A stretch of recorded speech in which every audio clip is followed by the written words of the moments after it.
மயிலாடுதுறை அவர் சென்ற காலத்திலிருந்து இன்று வரை என்ன நடந்திருக்கின்றதா எனக்கு தெரியாது. நான் அவரிடம் பேசவில்லை, பேச மாட்டேன். பேசினால் கண்டிப்பாக ஏடிஜிபி லா அண்ட் ஆர்டருக்கும் டிஜிபிக்கும் ஒரு வலுவான கை கிடைத்துவிடும். நான் பேச மாட்டேன். ஆனால் அவரை மன அழுத்தத்துக்கு உள்ளாக்கி இருக்கிறீர்கள் என்றது எங்களுக்கு தெரிகிறது. என்னைக்கு எந்த காவலருக்கு மன அழுத்தம் ஏற்பட்டாலும் குரல் கொடுக்க வேண்டிய பொறுப்பு எங்களுக்கு இருக்கு என்பதை இந்த நேரத்தில் பதிவு செய்ய விரும்புகிறேன்.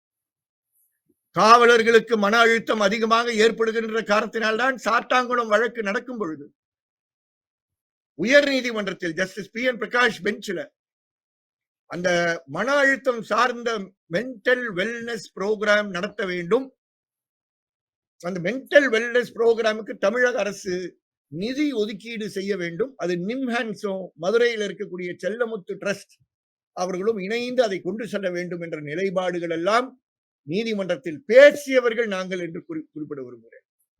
ஏதோ செல்லமுத்து ட்ரஸ்ட் ஏதோ பிரைவேட் பாடி எல்லாம் நினைக்காதீங்க. அது பிரைவேட் பாடியா இருக்கலாம். ஆனா அதனுடைய நிறுவன மருத்துவர் டாக்டர் மதிப்பிற்குரிய டாக்டர் சி ராமசுப்ரமணியம் அவர்கள் அரசினுடைய போலீஸ் கமிஷனில் உறுப்பினராக இருக்கிறார் ஜஸ்டிஸ் சி டி செல்வத்தினுடைய தலைமையில் என்பதை பதிவு செய்ய வேண்டும்.